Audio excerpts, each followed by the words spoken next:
What's going on, guys? Victor here from Dexter Outdoors. In today's fillet demo, I'm going to show you guys how to fillet up this great barracuda.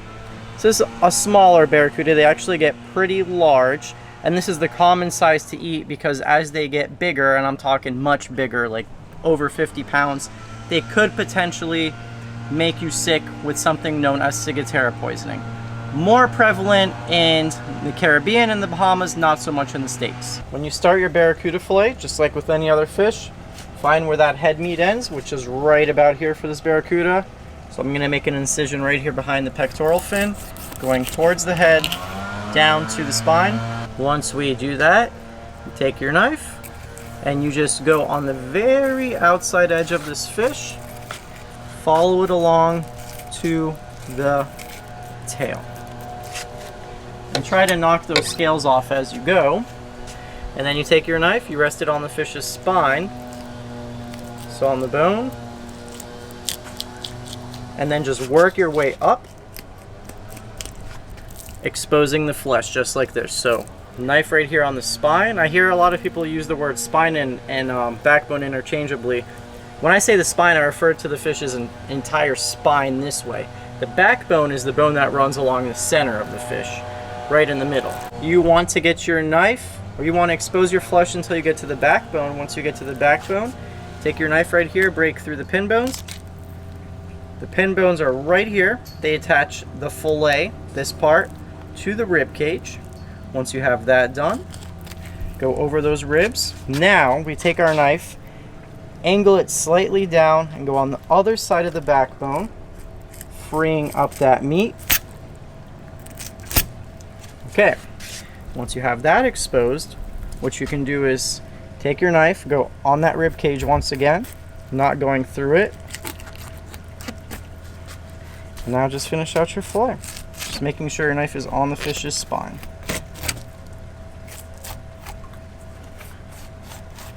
Just like that. And as you guys will notice, so a barracuda is a big predatory fish. Well, they get big.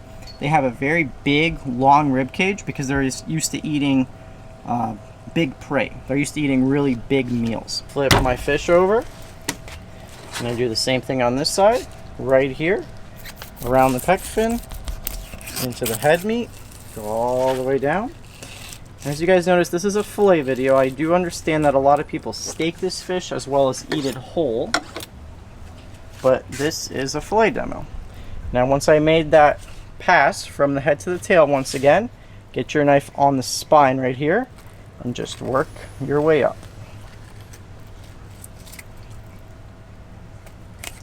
And we work our way along until we get to the fish's backbone once again.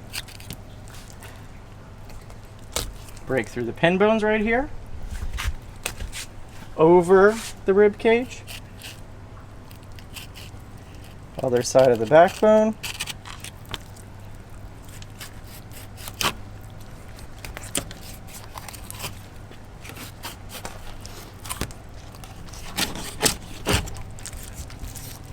just like that. Now watch what happens when we flip over this fillet.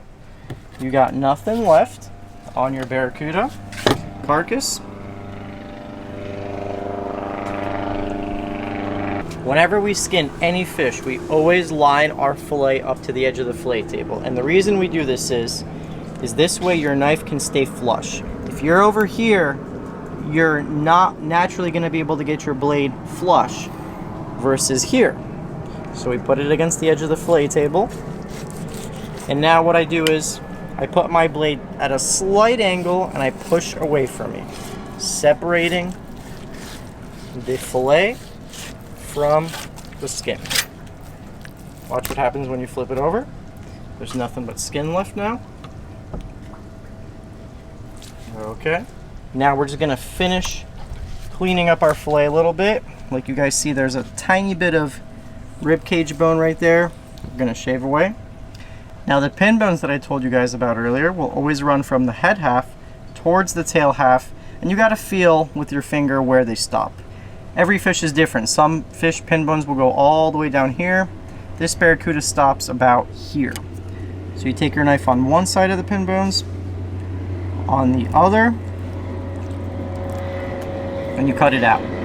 Now, you take a look at this. If you guys have never tried barracuda, I highly recommend it. It is a very delicious fish, very mild flavored, does not have a lot of bloodline, is not super oily, relatively firm. And you know, a lot of people judge a fish's quality by the color, and if you look at this fish just dead on, I would mistake it for something like a snapper or grouper. It looks very similar to that. And the knife I used today, this is an 8-inch flexible fillet. I'm gonna have it linked below for you guys. Once again, thank you so much for watching. Hit the like button, subscribe if you haven't already, and we'll catch you in the next one.